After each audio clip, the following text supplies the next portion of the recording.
అమలాపురానికి ఒక విశేషం. మీ లలిత జ్యువెలరీ అమలాపురానికి వచ్చేసింది. డిసెంబర్ 16న బ్రహ్మాండమైన ప్రారంభోత్సవం. లలిత జ్యువెలరీ. పులి ఎవరికి ఊరికే రావు. కేసీఆర్ గారి బిహేవియర్ కావచ్చు, మెంటాలిటీ కావచ్చు, ఆయన యాక్టివిటీస్ మీకు అంటే గ్రేట్ అచీవర్ గా అంటే ఏం లేదు. ఇప్పుడు నేను కేసీఆర్ నుండి అంటే ఏం లేదమ్మా, సమాజంలో తిరుగుతున్నప్పుడు ఎప్పుడు మనము నిత్య విద్యార్థిగానే ఉండాలి.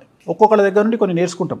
ఇప్పుడు జగన్మోహన్ రెడ్డి గారి దగ్గర నుండి రేవంత్ రెడ్డి గారి దగ్గర నుండి నేర్చుకున్నది ఏంటంటే, నేను జగన్మోహన్ రెడ్డి గారు జైలుకు పోయినా కూడా ఒక సీఎం కొడుకు అయ్యి ఉండి అన్ని డబ్బులుండి కూడా జైలుకు పోయి కష్టాలను అనుభవించి కూడా ఆయన ఎప్పుడు తన కాన్ఫిడెన్స్ను కోల్పోలే. అట్లనే రేవంత్ రెడ్డి గారు కూడా 109 కేసులు పెడితే కూడా ఆయన ఎప్పుడు చెల్లించలే. ఆయన టార్గెట్ సీఎం పదవే.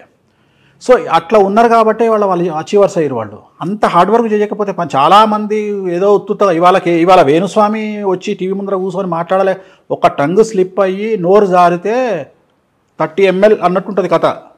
టీవీలో టెలికాస్ట్ అవుతుంది. గుర్తుంది కదా? గుర్తుందో మర్చిపోయినా మనం. గుర్తుంది. మరి అట్లుంటుంది కథ. మనం ఒక్కసారి ఎయిర్లోకి వెళ్ళిపోయింది అనుకో, వాయిస్ ఆడుకుంటారు జనాలు. అట్లనే కేసీఆర్ గారు అడ్మినిస్ట్రేటర్ అయిన తర్వాత రాజశేఖర రెడ్డి గారి దగ్గర ఉన్న గొప్పతనం ఏంది అంటే, పెద్ద ఆయన దగ్గర ఉన్నది ఏంటి అంటే ప్రేమతో సరెండర్ అయ్యేవాళ్ళు. పెద్ద ఆయనకు కేసీఆర్ గారికి భయంతో సరెండర్ అవుతారు. తేడా అది. రాజశేఖర రెడ్డి గారు ప్రేమతో సరెండర్ అయిపోతారు. ఇదే భయం అక్కడ కూడా ఉండేది, కానీ ప్రేమతో సరెండర్ అయ్యారు. ఈయనకు భయంతో సరెండర్ అయ్యారు. మొత్తం మీద నువ్వు భయమో ప్రేమలో సరెండర్ కావడం ముఖ్యం. ఆధీనంలో ఉంచుకోవడం. నాకు అది నచ్చింది. ఆ కమాండ్ చేయడం అనేది గొప్ప విషయం. ఏకఛత్రాధిపత్యం ఇక అంతే. ఇక ఏకఛత్రాధిపత్యం. సరే ఇప్పుడు రేపు వచ్చిండా రాలేదా తర్వాత ఏమైతే దశాచిత్రం, అరే అటు దశ తిరిగిందిరా. నిజంగా దశ తిరిగింది అయింది. 2014 నుండి 24 వరకు ఈ కింగ్ అంటే కింగ్ లెక్కనే బతికిండు. పెద్ద ఆయన రాజశేఖర రెడ్డి గారు కూడా కింగ్ లానే బతికారు. సౌత్ పాలిటిక్స్కి సంబంధించి వీళ్ళు గుర్తుంచుకోవాల్సిన, వీళ్ళ పరిపాలన గుర్తుంచుకునే విధంగా ఉంటుంది అనటానికి చాలా అంశాలు ఉన్నాయి. తెలంగాణ జాతిపిత కేసీఆర్, అది ఒక్కటి చాలమ్మా. ఆయన ఏం చేసిండు అనేది సెకండరీ. తెలంగాణ రావాలి అనేది నా చిరకాల వాంఛ. తెలంగాణ తీసుకొచ్చాడు. ఆయన సీఎంగా ఉన్నా లేకపోయినా ఆయన తెలంగాణ జాతిపిత, అచీవర్ అంతే. నాకు తెలంగాణ ఇచ్చిన జాతిపిత అంతే. ఇంకా ఆయన పేరు అది చరిత్రలో నిలిచిపోతుంది. ఇక అది మామూలు కాదు కదా. ఆయన సీఎంలు ఇవన్నీ వేస్ట్ మాటలు. ఆయనకు ఉన్న బిరుదు ముందు, జాతిపిత అనే బిరుదు ముందు, తెలంగాణ జాతిపిత అనే బిరుదు ముందు ఇవన్నీ ఇంకా పక్కకు పోయినట్టే. సో ఈ బిగ్ అచీవర్. ఇంకా వేరే వాళ్ళతో కంపేర్ చేస్తే ముఖ్యమంత్రుల పాలన వేరు. ఇప్పుడు చంద్రబాబు నాయుడు 1994 నుండి 2004 వరకు 92లో ఫైనాన్స్ మినిస్టర్గా నేనే కూర్చోబెట్టిన, 94లో సీఎంగా నేనే కూర్చోబెట్టిన, 98, 99లో నేనే సీఎంగా కూర్చోబెట్టిన. ఇవాళ కూడా ఈనాడు పేపర్ తీస్తే ఫ్రంట్ పేజీలో నా బొమ్మ ఉంటుంది చంద్రబాబు నాయుడు గారితో. ఇప్పటికి కూడా మీరు చూడవచ్చు ఆ ఫోటో. సో అప్పుడు నేను నా కళ్ళతో చూసిన is a big achiever, big administrator. ఆయన వస్తుంటే ఐఏఎస్లో కూడా భయపడ్డటువంటి సిచ్యువేషన్ నేను చూసిన. అదే చంద్రబాబు నాయుడు గారిని 2014లో చూడలేకపోయినా, ఎందుకంటే తర్వాత ఆయనకున్న చరిష్మ పోయింది. కానీ ఆ 10 ఏళ్ళు ఆయన అడ్మినిస్ట్రేషన్ చేసింది, అదొక చరిత్ర. అట్లనే రాజశేఖర రెడ్డి గారు ఆ రాజసం ధోతిలో కూడా, ఆ రాజసం పంచకట్టులో కూడా ఆ రాజసం ఎవరు చేయరు. అట్లనే కేసీఆర్ గారు అడ్మినిస్ట్రేషన్ ఏంటి అంటే భయపెట్టైనా సరే అట్లా నిలబెట్టారు. సో అది ఆయన స్పెషాలిటీ. సో వీళ్ళందరూ చరిత్రలో నిలిచిపోయే మనుషులు. Okay, right. 2 రాష్ట్రాల్లో జనసేన పార్టీ యొక్క ప్రభావం, జనసేన పార్టీ స్థాపించిన అధినేత యొక్క ఇంపాక్ట్, పవన్ కళ్యాణ్ గారు ఇక్కడ పాలిటిక్స్లో 6 స్థానాల్లో వాళ్ళ అభ్యర్థులను పెట్టి 8 స్థానాల్లో పెట్టారు. 6 స్థానాలు ఐ థింక్ ఆయన ప్రచారం చేసినట్లున్నారు ఇక్కడ. సో ఎలాంటి ఇంపాక్ట్ 8 స్థానాల్లో ఏమైంది? డిపాజిట్ కూడా రాలేదు. నేను ఎప్పుడో చెప్పిన పరిస్థితులు బాగాలేవు అని చెప్పిన. ఎవరికి? పవన్ కళ్యాణ్ గారికి. ఓకే, ఏంటి తన జాతకం ఏలినాశం నడుస్తుంది. ఓకే, 2025 వరకు ఏలినాశం నడుస్తుంది. ఇవాళ ఆంధ్రప్రదేశ్లో ఆయన ఇండిపెండెంట్ కొట్లాడుంటే ఇవాళ మెయిన్ అపోజిషన్ అవుతాడు. రేపు పొద్దున 24లో జగన్ గారికి వ్యతిరేకంగా ఫైట్ చేస్తే ఆయనకి 20 నుండి 25 సీట్లు వచ్చి ఆయన అపోజిషన్ ప్లేస్లో కూర్చుంటుండే. ఓకే. సో మనం చెప్తే నేను అదే చెప్తున్నా, మన మాట వినాలే అనే రూల్ ఎక్కడుంది? ఎవరిష్టం వాళ్ళది. ఓకే. సో పవన్ కళ్యాణ్ గారికి వస్తూ ఉన్న ఫాలోవర్స్ని చూసి ఎంత ఇంపాక్ట్ ఉంటుందో అని భయపడిపోతుంటారు చాలా సందర్భాల్లో. నేను కూడా తెలంగాణలో నాగర్ కర్నూలు సభను చూసా, కూకట్పల్లిలో ర్యాలీని చూసా. ఆ క్రౌడ్ అంతా చూసి ఖచ్చితంగా కూకట్పల్లిలో అయితే నేను ఖచ్చితంగా జనసేన అభ్యర్థి గెలుస్తారని అనుకున్నాను. ఎందుకు అంటే అంత వేవ్ కనిపించినట్టు అనిపించింది నాకు. బట్ గ్రౌండ్లో అలాంటి పరిస్థితి ఏమీ లేదు. అభిమానం వేరు, ఓటేయడం వేరు. ఎందుకు అది అంతే, ఇక్కడనే కాదు, ఓటుకి ఎందుకు కన్వర్ట్ అవ్వట్లేదు పవన్ కళ్యాణ్ గారు? ఆ మాటకు వస్తే మన భారతదేశ ప్రధాని ఎవరు ఉండాలి? రాహుల్ గాంధీ గారు కాదు, రజనీకాంత్ కానీ అమితాబ్ బచ్చన్ కానీ ఉండాలి. మీరు ఇటు కంపారిజన్ ఓకే. వాళ్ళిద్దరే ఉండాలి. అప్పుడు భారతదేశానికే కాదు ప్రతి స్టేట్ సీఎం ఒక సినిమా యాక్టర్ అయి ఉండాలి. అంతే కదా. హయ్యెస్ట్ జనాలు ఎవరికి వస్తారు? తలైవకి వస్తారు. రజనీకాంత్ వచ్చిండు అనుకో, జనాలు అందరూ వచ్చి నిలబడతారు రోడ్డు మీద. మరి ఆయన ప్రధానమంత్రి కావాలి, అమితాబ్ బచ్చన్ రాష్ట్రపతి కావాలి. అట్లనే మిగిలిన స్టేట్ సీఎంలందరూ ఆయా స్టేట్ హీరోలు కావాలి. ఎందుకైతే లేరు? ఎన్టీ రామారావు తర్వాత ఎందుకు అంత అవుతుంది? ఇవాళ తెలుగుదేశం పార్టీ అధినేతను తీసుకుపోయి జైల్లో పెట్టినా కానీ మాట్లాడకుండా జూనియర్ ఎన్టీఆర్ ఎందుకు మాట్లాడతలేడు?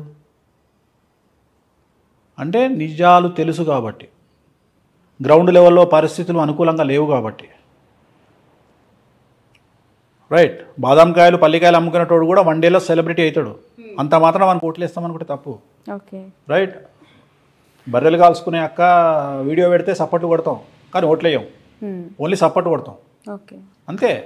పవన్ కళ్యాణ్ గారి పరిస్థితి కూడా బర్రెలక్కతో సమానం అంటారా? బర్రెలక్కతో సమానం అనట్లేదు నేను. అనేది సెలబ్రిటీ స్టేటస్ వేరు, జనాలు రావడం వేరు, ఆ వచ్చిన వాళ్ళు ఓటు హక్కు కింద కన్వర్ట్ అవ్వడం వేరు. నేను మాట్లాడేది అది. దాన్ని చూసి జనాలను చూసి ఓట్లు పడతాయి అనుకోవడం తప్పు అని చెప్తున్నా. ఎప్పుడే కానీ జనాలకు ఓట్లకు సంబంధం లేదు. బట్ టీడీపీతో పొత్తుని ఒకవేళ వాళ్ళు విరమించుకున్నా, పవన్ కళ్యాణ్ గారు విరమించుకొని బీజేపీతో కలిసి ఎన్నికల్లోకి దిగితే ఇంపాక్టెడ్ సీట్స్ ఏమైనా, అంటే ఏమైనా ఇన్ఫ్లుయెన్స్డ్ సీట్స్ ఏమైనా ఉండొచ్చా ఏపీలో? ఇప్పుడు ఇండివిజువల్గా పవన్ కళ్యాణ్ రేపొద్దున కూడా టెక్నికల్గా మాట్లాడితే పవన్ కళ్యాణ్ గారు పోటీ చేస్తే టీడీపీ ఓటు పవన్ కళ్యాణ్ గారికి కన్వర్ట్ అవుతుందా? నా simple question. Janasena vote TDP convert అవుతుంది కానీ టీడీపీ ఓటు కన్వర్ట్ అవుతుందా? నా ప్రశ్న. ఇది పెద్ద ప్రశ్న. ఇది దీనికి ఆన్సర్ చేస్తే జవాబు వస్తుంది. నేను అడిగే ప్రశ్నకు ఆన్సర్ చేయి. టీడీపీ ఓటు జనసేన కన్వర్ట్ అయ్యే అవకాశం ఉండదు. పొత్తు పెట్టుకున్నప్పుడు ఖచ్చితంగా పొత్తు పెట్టుకున్నా చేయాలి కదా. ఇయ్యరు. తెలంగాణలో 8 చోట్ల జనసేన పోటీ చేసింది. ఎవరితో కలిసి పోటీ చేసింది? బీజేపీతో కలిసి పోటీ చేసింది. సంస్థాగతంగా ప్రతి కాన్స్టిట్యున్సీలా సరే పోనీ వద్దు అనుకుందాం, అట్లీస్ట్ ఒక 8 కాన్స్టిట్యున్సీలలో ఒక 4 కాన్స్టిట్యున్సీలలోనన్నా 15,000 ఓట్లు పడాలి కదా. అట్లీస్ట్ 16,000 ఓట్లు పడితే డిపాజిట్ దక్కుతుంది.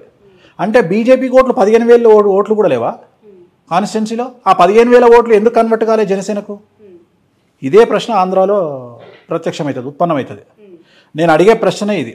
జనసేనకు బీజేపీ ఓటు షేరు ఎందుకు కన్వర్ట్ కాలేదు తెలంగాణలో?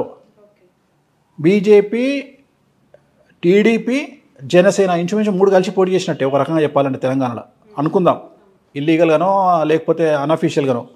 మరి జనసేనకు బీజేపీ ఓట్లు ఎందుకు కన్వర్ట్ కాలే? ఎందుకు ట్రాన్స్ఫర్ కాలే? టీడీపీ, జనసేన, బీజేపీ పోటీ చేసినట్టే కదా తెలంగాణలో. టీడీపీ ఎన్నికల బారి నుంచి లేదు కానీ అన్అఫీషియల్ గానే సపోర్టే కదా. జనసేన అంటే టీడీపీ కూడా జనసేనతో కలిసింది ఆంధ్రాలో. లేదు. ఇప్పుడు ఇక్కడ టీడీపీ ఎన్నికల నుంచి తప్పుకొని వాళ్ళ కార్యకర్తల్ని లేదంటే ఆ పార్టీ సింపథైజర్స్ ని ఎటువైపు మళ్ళించింది అంటే గాంధీ భవన్ వైపు మళ్ళించింది. గాంధీ భవన్ లో కాంగ్రెస్ జెండాలతో పాటు టీడీపీ జెండాలు పట్టుకోవాలి. తప్పు మళ్ళలేదు. సెటిలర్స్ గనక ఇవాళ కాంగ్రెస్ కోటేసి ఉంటే హైదరాబాద్ లో కాంగ్రెస్ కు 10 సీట్లు వచ్చాయి. ఒక్క సీట్ కూడా రాలే హైదరాబాద్ లో. రంగారెడ్డి హైదరాబాద్ లో మొత్తం బీఆర్ఎస్ ఫుల్ స్వీప్ చేసింది అంటే దాని అర్థం ఏంది అంటే మొత్తం గుండుగుత్తగా టీఆర్ఎస్ కేసీఆర్ సెటిలర్స్ అందరూ. ఎవ్వరు కూడా చంద్రబాబు నాయుడు ఇష్యూస్ బేస్ చేసుకొని ఏ ఒక్కడు కూడా కాంగ్రెస్ పార్టీకి వెయ్యలేదు అనేది తేటతెల్లమైతుంది. సో టీడీపీ సింపథైజర్స్ కావచ్చు, టీడీపీ నాయకులు కావచ్చు, చంద్రబాబు మనుషులు ఎవ్వరు రేవంత్ కు సపోర్ట్ చేయలే. చేసుంటే ఇవాళ సిటీ మొత్తం కనీసం 10 సీట్లు కొట్టేది. ఓకే, అప్పుడు ఇంకా కాంగ్రెస్ కి ఇంకా ఎక్కువ సీట్లు. నేను అదే చెప్తున్నామ్మా, 10 సీట్లు కొట్టేది హైదరాబాద్ లో. కొట్టలేదు అంటే ఫుల్ అసలు కన్వర్టే కాలే. మొత్తం యాజ్ ఇట్ ఈజ్ గా ఓట్లన్నీ గుండుగుత్తగా టీఆర్ఎస్కి వెళ్ళినాయి. సో ఇది జరగలేదు.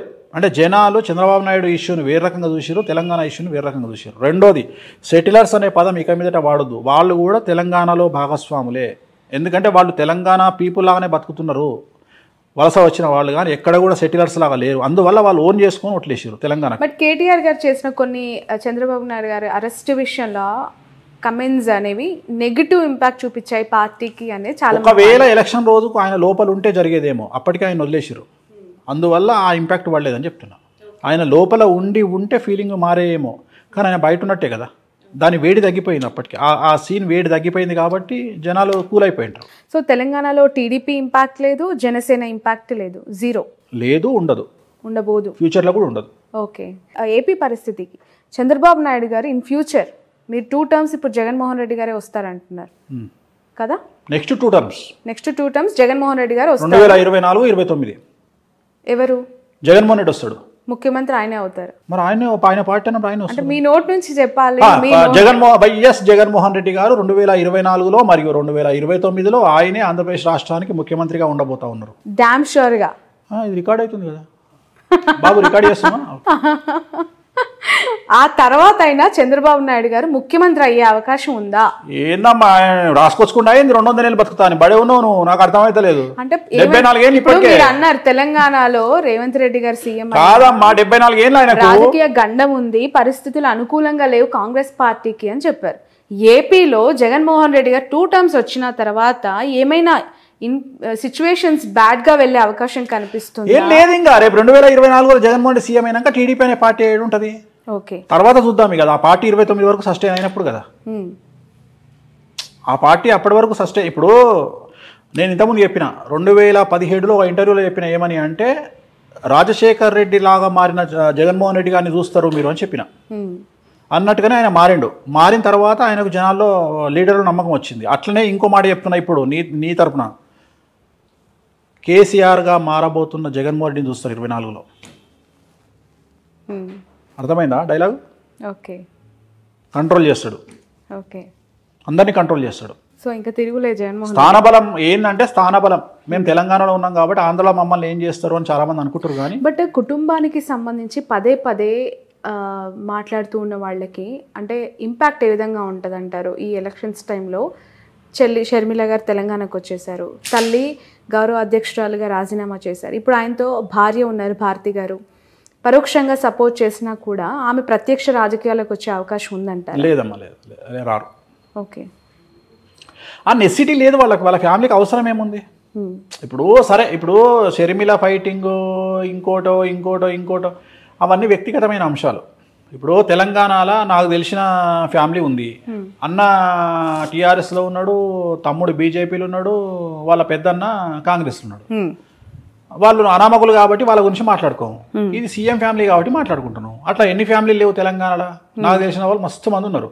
ఓకే, సో అది కామన్ కదా, దాన్ని పెద్ద విశేషించి మాట్లాడుకోవాల్సినటువంటి అవసరం లేదు. వాళ్ళ జాతక రీత్యా ఉంటుంది. షర్మిల జాతకము, షర్మిల ఆంధ్రప్రదేశ్లో ఎంపీ కావాలి అంటే జగన్మోహన్ రెడ్డి చెప్పినట్టు ఉంటుంది. అన్న నాకు ఎంపీ అంటది, రాజ్యసభ ఇస్తాడు, ఎంపీ ఇస్తాడు, పోతుంది. ఆమె జాతకంలో రాజయోగం అనుభవించే పరిస్థితి లేదు కాబట్టి వ్యతిరేకమైన నిర్ణయాలు తీసుకుంటుంది. So as nothing but decision. ఆమె తీసుకునే నిర్ణయాలు ఆమె జీవితము. ఆమె పార్టీ పెట్టినా, తెలంగాణలో కాంగ్రెస్ పార్టీకి పోయినా, లేకపోతే ఇంకో మాట మాట్లాడినా, ఇవన్నీ కూడా రాజకీయ జాతకపరమైన అంశాలే కదా. సో ఆమె తీసుకునే నిర్ణయాలు, ఆమె మాట్లాడే మాటలు ఆమె జీవితాన్ని డిసైడ్ చేస్తాయి. ఎలా ఉండబోతుంది అంటారు షర్మిల యొక్క పెద్ద గొప్పగా ఉండదు. ఓకే, షర్మిల గారు జగన్ దగ్గరికి పోతే హ్యాపీగా ఉంటుంది ఆమె జీవితం. ఆయన లేకుండా ఆమెను ఊహించుకోలేం. వెళ్ళే అవకాశం ఉందంటారు? ఎందుకంటే నీకు బాగా క్లోజ్ అమ్మా, నాకు తెలుసమ్మా. నీకు అమితమైనటువంటి ప్రేమ, నీకు చాలా క్లోజ్ షర్మిల. ప్రొఫెషన్ వేరు, వ్యక్తిగత మామూలుగానే అంటున్నా తల్లి. చెప్పట్లేదు. చాలా మందికి ఏంటంటే, ఇప్పుడు నేను మీకు డీకే శివకుమార్ అత్యంత సన్నిహితుడు అంట, కానీ ఆ సన్నిహితం ఎంతవరకు ఉండాలో అంతవరకే. షర్మిలమ్మ గారు పార్టీ పెట్టినప్పటి నుంచి టిల్ టుడే ప్రతి ఒక్క పొలిటికల్ యాక్టివిటీ పైన నా కవరేజ్ ఉంది. అండ్ ఒక మహిళ, ఇప్పుడు కల్వకుంట్ల కవిత గారు అవ్వచ్చు, ఇటు మన షర్మిల గారు అవ్వచ్చు. ఇప్పుడు షర్మిల గారి గురించి మనం ఇప్పుడు కాదు, పార్టీ పెట్టిన రోజు నుండి మాట్లాడుకుంటున్నాం. నేను ఎప్పుడైనా పాజిటివ్ గా మాట్లాడినా? మొత్తం ఇరగదీస్తుంది అని చెప్పినా, 1% ఇంపాక్ట్ కూడా ఉండదని చెప్పిన. నిజమైంది కదా. నేనేం మాటలు మార్చట్లేదు కదా. మీరు ఆ రోజు కూడా నువ్వు ఆమె దగ్గర ఇంటర్వ్యూ తీసుకొని వచ్చిన మరుక్షణం నేను చెప్పిన ఏముండదు తల్లి, అంత నార్మలే ఉంటుంది పరిస్థితి అని చెప్పిన. అంతే తప్ప నేనేం గొప్పగా మాట్లాడ. అంతలాగా ఒక పాదయాత్ర, నిజంగానే చెప్పాలి, ఒక మహిళగా ఆమె చేసిన పాదయాత్రని నేను కల్లారా చూసిన వ్యక్తిగా కష్టం వేరు, చాలా చాలా బాధపడ్డాను ఆ రోజు. ఎందుకు అంటే పక్క రాష్ట్రంలో అన్న సీఎం గా ఉన్నారు, ఇక్కడ ఒక మహిళ ఒంటరిగా ఎందుకు ఈ పరిస్థితి వచ్చింది? మోరోవర్ అన్న గెలుపులో ఆమె పాత్ర ఉంది, ఆమె భాగస్వామ్యం ఉన్నప్పుడు ఇక్కడ ఎందుకు పెట్టింది అనేది నాకు పదే రేజ్ అయిన క్వశ్చన్. దానికి ఇప్పటివరకు నాకు ఆన్సర్. జాతకపరమైన విశ్లేషణ అంతే, వాళ్ళ వ్యక్తిగతమైన నిర్ణయాలు. Astrology is nothing but decision. అదే చెప్తున్నా కదా. ఆ నిర్ణయం ఎందుకు తీసుకున్నారు అంటే దానికి మనం ఏం చెప్తాం? ఇప్పుడు మన గ్యాప్స్ అనేవి ఉన్నాయంటారా? ఖచ్చితంగా నాకు కుటుంబం పట్ల అవగాహన లేదు, వ్యక్తిగతమైనటువంటి అంశాల జోలికి నేను వెళ్ళను. నేను జాతకపరంగా మాట్లాడతా. నేనేమంటా, ఇదే షర్మిల గారు నా దగ్గరకు వచ్చి, అనిల్ గారు నా దగ్గరకు వచ్చి, ఏమండి ఒక మాట మాకు ఒక ఐడియా అడ్వైజ్ ఇవ్వండి అంటే, ఎంబడే మీ దుకాణం బంద్ చేసి జగన్ గారిని కలవండి అని చెప్తా. ఎందుకు అక్కడ పోయి కూర్చుంటే మీకు ఆల్రెడీ ఏదో పదవి ఇస్తాడు, హ్యాపీగా ఎంజాయ్ చేస్తారు లైఫ్, ఒక సీఎం చెల్లెగా లైఫ్ ముందుకెళ్తుంది. ఇంత కష్టాలు మీరు పడాల్సిన అవసరమే లేదని చెప్తాను నేను. కానీ వాళ్ళు మనల్ని అడగరు, మనం చెప్పాం, అయిపోయింది. సో ఇట్లనే astrology is nothing but decision. వారసులకి సంబంధించిన ప్రశ్న ఇది. కేసీఆర్ గారు ముఖ్యమంత్రిగా 2 టర్మ్స్ చేసిన తర్వాత ఇప్పుడు గెలిచి ముఖ్యమంత్రి పదవికి రాజీనామా చేశారు. కానీ కొడుకును ముఖ్యమంత్రి స్థాయిలో సొసైటీలో ప్రొజెక్ట్ చేశారు. నెక్స్ట్ 5 yearsలో కేటీఆర్ గారు ఆ స్థాయిలో ఎమర్జ్